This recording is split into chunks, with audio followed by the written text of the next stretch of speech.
Hello and welcome to e-learning with Miss Ashby. Every month we do our composer studies. As you can hear, I got the music going in the back and truly inspired. And you also know that I'm not the biggest fan of the really boring history lessons that I find on YouTube. So, 12 facts. You know Miss Ashby's expectations. I love us to always try to remember 12 amazing things when we look at all of these composers each and every month. So, today I'm going to teach you about one of my favorites, Wolfgang Amadeus Mozart. So a lot of us remember Mozart because our parents probably played them all the time when we were trying to sleep. And true that classical music makes us smarter, and baby Mozart and baby Einstein do all of that for us. So Mozart is one of the most talented music composers of all time history.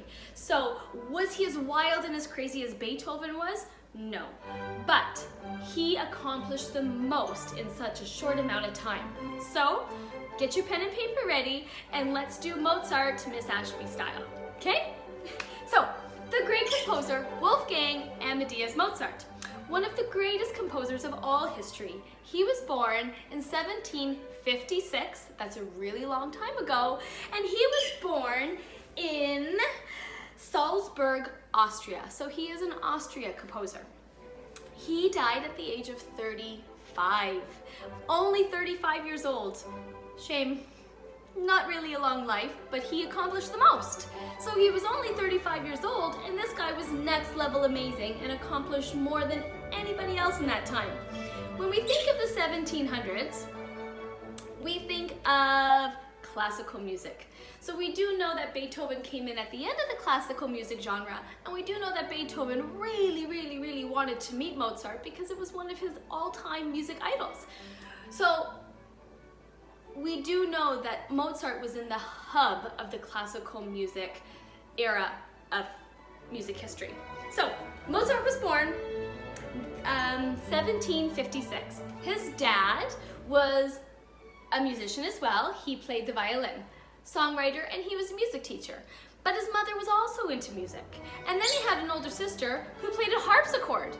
What's a harpsichord? A very simple, old school style piano. So, here's little baby Mozart surrounded by his sister playing, his mother playing, his father playing. Like, the kid had, you know, the best opportunity to be a famous musician because he had his private living room concert on a daily basis. From when he woke up to when he went to down at nighttime, it was music. So, loved music.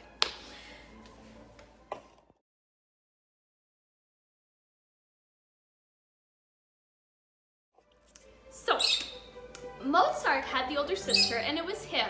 They were the only two children that survived out of the 7 that were born into his family.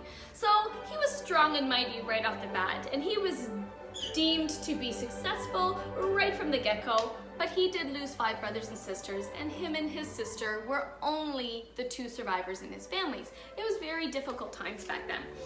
At a very young age, Mozart started to learn how to play the violin, and then quickly moved into learning the piano as well.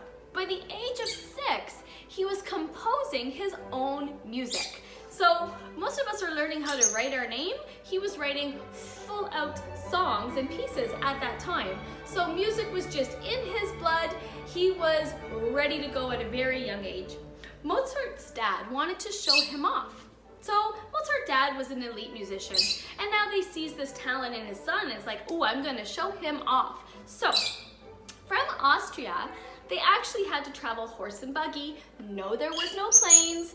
No, there was no trains, no cars, nothing. They had to get on a horse and buggy and they had to travel. And they traveled to Vienna. So actually, Mozart was on tour. He was a famous musician at a very young age, touring all around. Now, he didn't just play for anybody. He played for the top of the top. He traveled to play with the queens and the kings and the princes and the princesses, and he played for castles. People loved him, and he traveled around and he played for royalty or people that were very high in society. Why? It's all about the money. Money, money, money. Those people would pay for his concerts and his performances. So Mozart unfortunately didn't have the best lifestyle, because you can imagine, he was kind of living out of a suitcase 300 years ago. So not the nicest conditions. He stayed in hotels, he stayed in inns, but let's face it, they weren't very clean. They were really, really dirty, and he spent a lot of his time being really, really sick. So back then, there wasn't the medicine we have today. There wasn't the quarantine we're all facing. He traveled, he got sick, and away he went. So, now, at the age of 14, he played at the Sistine Chapel in Italy, Vienna, Italy. Sistine Chapel is another amazing historical moment that we want to talk about Michelangelo and the gorgeous art mural that he painted in the Sistine Chapel. He went there, and this was the first time he actually heard choral style music. Choral style music. What is that?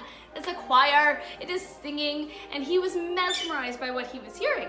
So he listened so attentively that when he went home, he had it all completely memorized in his brain. And he was able to write down note for note for note for note for note the entire choral musical piece that he heard hours before then. Genius! Can you do that? I can't do that. So kind of really, wow, next level, amazing. So Sistine Chapel, one of the most beautiful historical buildings of all of history, he fell in love with choral music.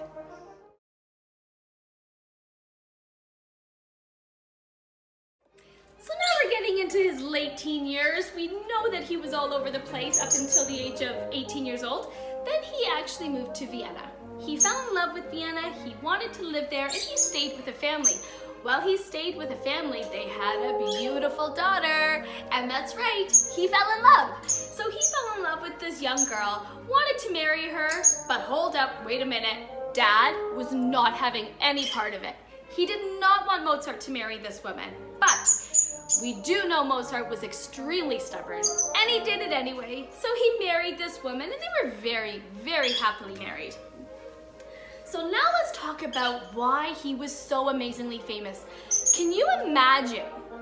Math challenge, you guys, math challenge. Mozart started to write music at the age of 6. Mozart died at the age of 35. That leaves him 29 years of composing time.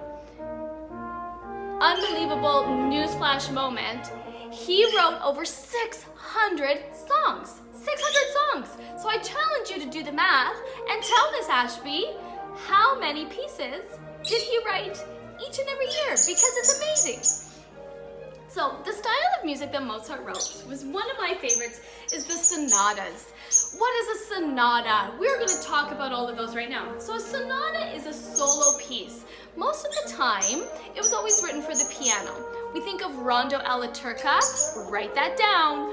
You need to explore the amazing famous piece of Rondo alla Turca. I love that one, so we're going to explore that one after this video. So a sonata is a solo piece, a solo instrument. So it was generally always the piano. Sometimes we would see another instrument come in and back it up, and generally that would be the violin. So we know Mozart really enjoyed the violin. So he would have that in the background. But a sonata was a beautiful individual instrument piece. But that wasn't all he composed. He also started to compose concertos. So I love concertos. It is beautiful. Now we're starting to bring in some of the orchestra instruments, and they were used to play in the background. So they were the background music. Then there was still always that solo lead instrument that he always showcased. So it could be a violin concerto, it could be a piano concerto, he did a French horn concerto, he did a clarinet concerto. So he always showcased one instrument and then filled in with the orchestra in behind. So it was beautiful. His concertos are beautiful, and he actually wrote 25 just for the piano. So he has 25 piano concertos. Now, his talents didn't stop there. He wasn't just writing sonatas, he wasn't just writing concertos, he also wrote symphonies. So symphonies is where we have the full orchestra happening. We have 4 movements. He played around with tempos and expressions and beautiful storytelling in those moments. He also wrote 21 operas. So perfect song playing in the background It's one of his operas. So what is an opera? An opera is that kind of singing. Not really a fan, but that kind of singing, and it told a story. So they were actors on stage back then. So these were opera actors going through the story of what Mozart was trying to achieve. So he wrote sonatas, concertos, symphonies, and operas. Kind of a well-rounded guy, right? So, did Mozart ever have time for downtime? He had one activity that he loved to do, and that was billboards. Pool. He was always trying to sink that 8-ball, but he was a pool player. He loved the stick and he wanted to get the 8-ball in, and he loved playing pool. Now, fun fact about him, when he wasn't writing music, wasn't performing, wasn't conducting, he was always humming music. They said he never really stopped. Something was always musical was coming out of him. He always had something going on in his head. He was always writing things down, and he was always writing music, even when he was having downtime playing pool. So now we look at Mozart, and he didn't live that long. Unfortunately, Mozart died in 1971, December the 5th. Mozart became very depressed. He worked too hard. He never took a break for himself. He never had any downtime, and Mozart became very depressed. He then fell very, very ill, and he was composing up until his final hours of life, and he was still writing music. So Mozart was a very determined man, very, very well accomplished, very well respected, and that is my Mozart. So I'm pretty sure out of Miss Ashby's talk about him that you can find 12 facts to write down for me, and make sure that you submit those in to me, because I want to make sure you know your stuff of Wolfgang Amadeus Mozart. Thank you.